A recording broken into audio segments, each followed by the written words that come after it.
Hey YouTube. Today I want to talk about single strokes, not necessarily rolls, although this can apply to single stroke rolls, but single strokes, how you get in and out of them during other rhythms. Whether it's getting into faster singles than what you were playing or slower singles than what you were playing.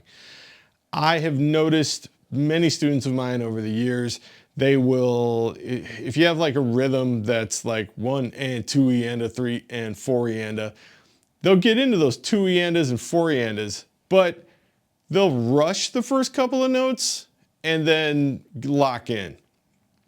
The goal is don't rush the first couple of notes. So that's what this video is all about. How can we combat that? All right, here's a couple of exercises. First one is where I'm going to play eighth notes with my right hand. 1 and 2 and 3 and 4 and. On beats 3 and 4, I'm going to insert my left hand on the E's and U's. 1 E and 2 E and or 3 E and 4 E and. But I need to do it with a metronome, and so do you. So if you want to play along with me right now, go get your pad, pause the video, go get your pad and sticks, come right back, and play along on these couple of short exercises so you get the idea. I've got my metronome set to 60, which is fairly slow. And I've also got it set to eighth notes because that's what my right hand is going to be. If you are left-handed, this is your left hand, okay? So here we go. 2, 3, 4. I'm going to play the right hand with these eighth notes. 1 and 2 and 3 and 4 and 1 and 2 and 3 E and 4 E and 1 and 2 and 3 E and 4 E and 1 and 2 and 4 E and 1 and 2 and 3 E and 4 E and 1. Now, if you're right-handed, you have to do this left-hand lead also. And if you're left-handed, you have to go back and do it right-hand lead. Because you never know when you're on the kit or you're playing a snare drum solo or something, that when you get into a lick that happens to be single strokes and kind of quick, you kind of have to think on the spur of the moment, hey, which hand am I going with? And if you're right-handed and you don't know how to lead with your left, you are going to be in a world of hurt, all right? So make sure you do it left-handed. We're going to do it left-handed right now. If you are left-handed, do it right-handed. Here we go. Ready, go.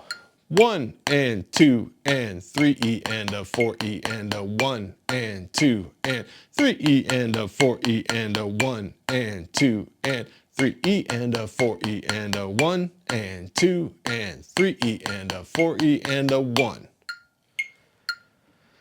Obviously, you want to start to speed this up. Now I'm going to put this up to 90. You guys have seen, if you've seen some of my other videos regarding rudiments and how to do things like this, you'll notice I typically go 60 to 90 to 120.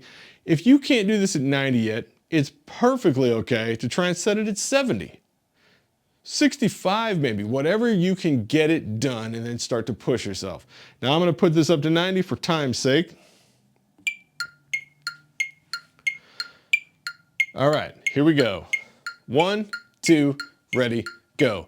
1 and 2 and 3 E and 4 E and 1 and 2 and 3 E and 4 E and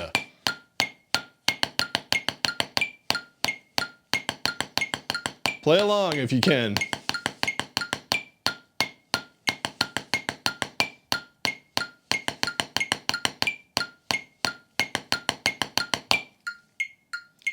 And then do it left-handed. Here we go. 1, 2, ready, go. 1 and 2 and 3 E and 4 E and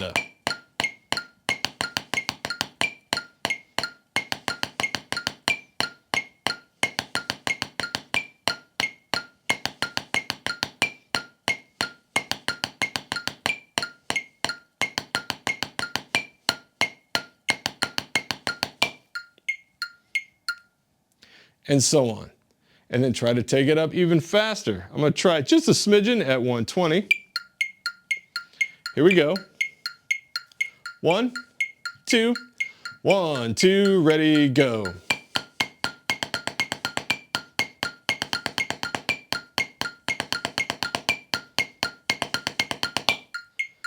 And of course, left-handed.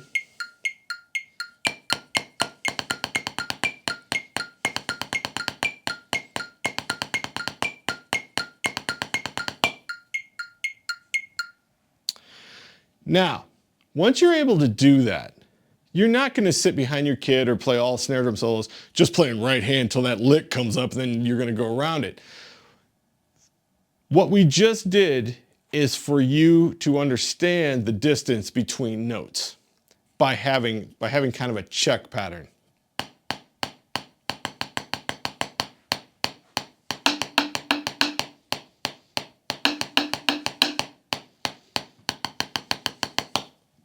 It never changes. The right hand doesn't change. Or left if you lead that way. But when you're playing a snare solo, whether you're playing drum set fills or whatnot, you're not just going to start everything right, all the right hands, and then bring your left hand in later.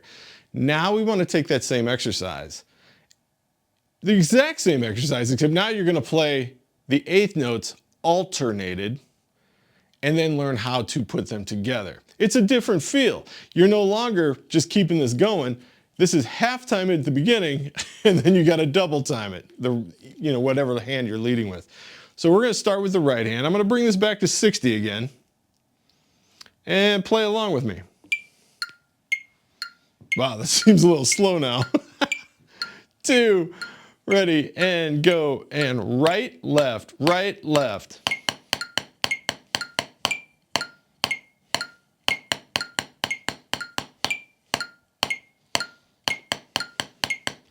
One and 2 and 3 E and a 4 E and a.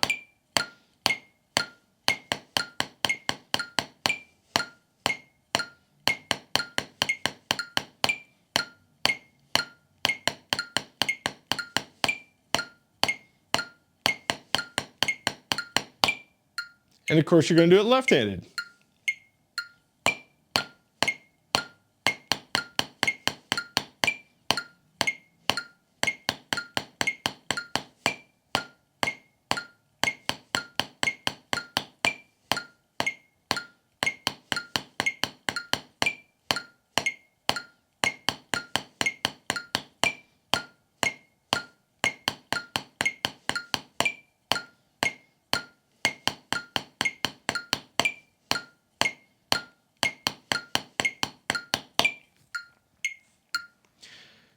Obviously, just like we did the last exercise, we want to move this up. So I'm going to do a short version of this at 90.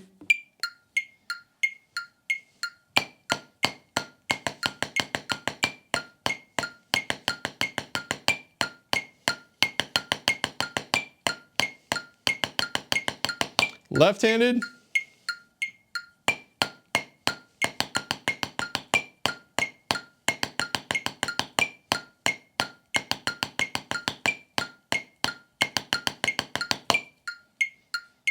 And so on.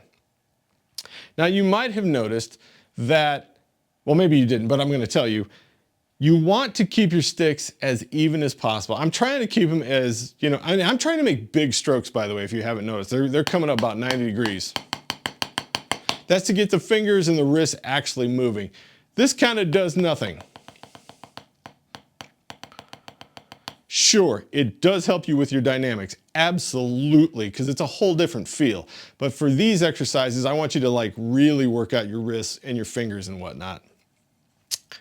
All right, folks, if you're getting something out of my videos, hit that subscribe, hit the like, it does help me out. In the comments section, tell me, do you have problems rushing your fills or rushing parts of your fills? Put that down in the comments. Also, check out one of these 2 videos over here. And until the next time, take care.